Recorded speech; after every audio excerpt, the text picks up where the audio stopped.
You're good there.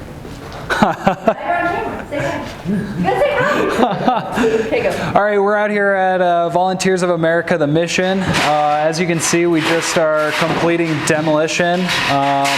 We're here in their chapel where we have removed all of the ceiling tiles, put up a new wall back behind me here.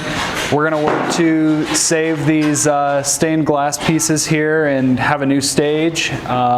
Additionally, we're going to install some new arches and just give this a completely refreshed feel.